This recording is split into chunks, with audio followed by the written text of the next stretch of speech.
Hello students, আমার চ্যানেলে তোমাদের স্বাগত। শুরু করছি ক্লাস 12-এর থার্ড সেমিস্টারের ইতিহাস ক্লাস।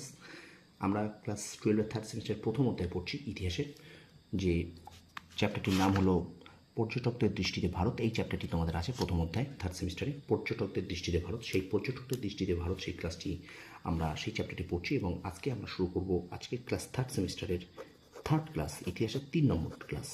ক্লাস 12-এর থার্ড সেমিস্টার 3 নম্বর ক্লাস।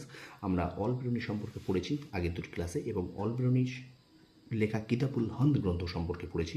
এবার পড়বো আমরা অল বিরুনি ভারত সম্পর্কে কী অভিমত দিয়েছেন সেটা আমরা পড়বো। ঠিক আছে, দেখো প্রত্যেকটা লাইন আমি যেগুলো দাগিয়ে দেবো সেগুলো তোমরা খাতায় একটু তুলে রাখবে। ঠিক আছে, খাতায় অবশ্যই তুলে রাখবে, কারণ শর্ট প্রশ্নের জন্য কিন্তু ভীষণ গুরুত্বপূর্ণ। তাহলে চলো শুরু করি ক্লাসটি। ভারত সম্পর্কে অভিমত। অল বিরুনি ভারত সম্পর্কে কী অভিমত দিয়েছেন সেটা দেখি।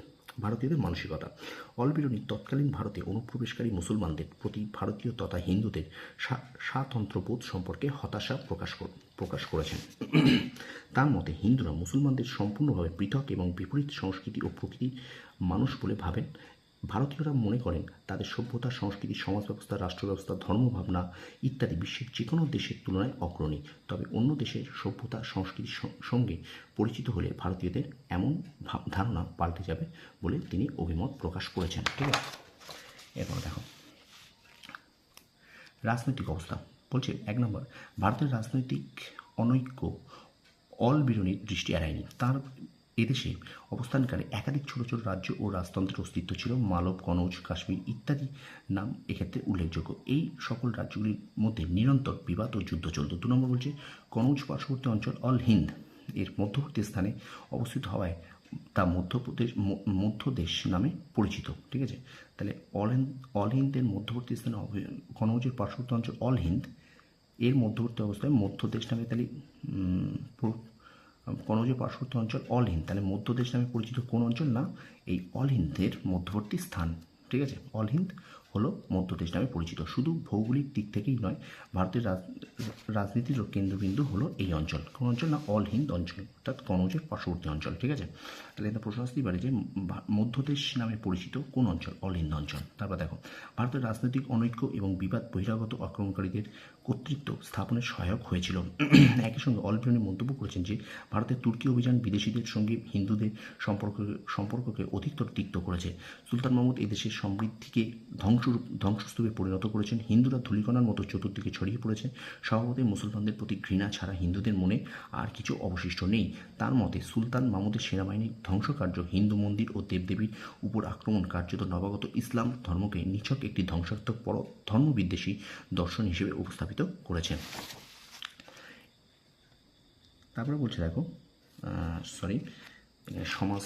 এবার আসছি সমাজ জীবন। দেখো সমাজ জীবন সম্পর্কে তিনি কি বলেছেন, যে ভারতীয়দের সমাজ জীবনের বিভিন্ন দিক নিয়ে অল বিরুনি আলোচনা করেছেন। যেহেতু ব্রাহ্মণ পণ্ডিতদের কাছ থেকে তিনি ভারতীয় সামাজিক রাজনীতি সম্পর্কে জানছেন, সেহেতু তার বিবরণীতে সংস্কৃত সাহিত্যের প্রভাব বিশেষভাবে লক্ষণীয়। এবার বর্ণজাতি ব্যবস্থা। ব্রাহ্মণ্য সাহিত্য গ্রন্থ অনুসারে অল বিরুনির হিন্দু সমাজে চতুর্বর্ণ প্রথার অস্তিত্বের কথা বলেছেন।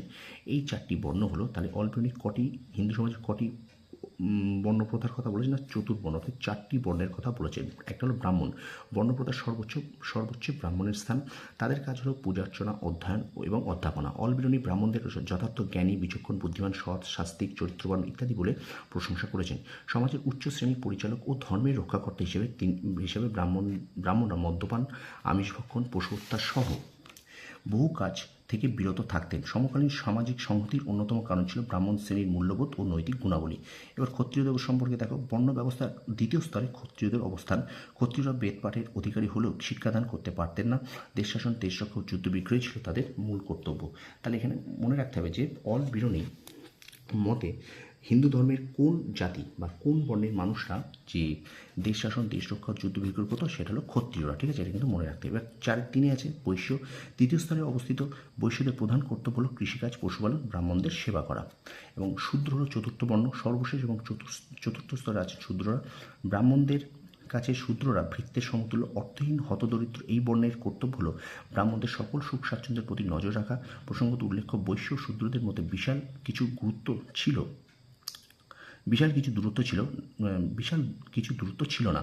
এরা পরস্পরের সঙ্গে মেলামেশা ও কাছাকাছি বসবাস করতে পারতেন। ঠিক আছে, এই পর্যন্ত আমি করে দিলাম তোমাদের 3 নম্বর ক্লাসটি, অর্থাৎ আমাদের পর্যটকদের চোখে যে চ্যাপ্টারটা আমরা পড়ছিলাম, যে পর্যটকদের দৃষ্টিতে ভারত, এই চ্যাপ্টারটির আমরা 3rd ক্লাস শেষ করলাম, অর্থাৎ ক্লাস 12-এর 3rd সেমিস্টারের 3rd ক্লাসটি আমি শুরু করলাম। ভিডিওটা ভালো লাগলে অবশ্যই আমার চ্যানেলটা শেয়ার করো, সাবস্ক্রাইব করো, পাশে থেকে বেল আইকনটি প্রেস করে রাখো। এখানে তেমন বিশেষ কিছু নেই, শুধুমাত্র এই সমাজ জীবনটা একটু মন দিয়ে পড়তে হবে। আমি একটু দেখিয়ে দিচ্ছি যেটুকু আছে, তোমরা আপাতত এইগুলো এইভাবে রিডিং করতে থাকো, একটা তোমাদের ধারণা হয়ে যায়। আমি তোমাদের কিন্তু অবশ্যই প্রশ্ন আকারে তোমাদের সামনে নিয়ে আসবো। তোমরা অবশ্যই আমার চ্যানেলটা শেয়ার করো, সাবস্ক্রাইব করো, আর পাশে থেকে বেল আইকনটি প্রেস করে রাখো। তোমরা অবশ্যই আমার চ্যানেলটা কিন্তু ফলো করো, ঠিক আছে? অবশ্যই ফলো করো। তো আজকের মতো ক্লাস এই পর্যন্ত শেষ করছি। ভিডিওটা ভালো লাগলে অবশ্যই আমার চ্যানেলটা শেয়ার করবে, সাবস্ক্রাইব করবে, আর পাশে থেকে বেল আইকনটি প্রেস করে রাখবে। আর যারা আমার চ্যানেলে নতুন আছে তারা অবশ্যই আমার চ্যানেলটা সাবস্ক্রাইব করবে, ঠিক আছে? আর বেশি বেশি করে শেয়ার করে দাও। তোমাদের সকলের কামনা করি। ধন্যবাদ।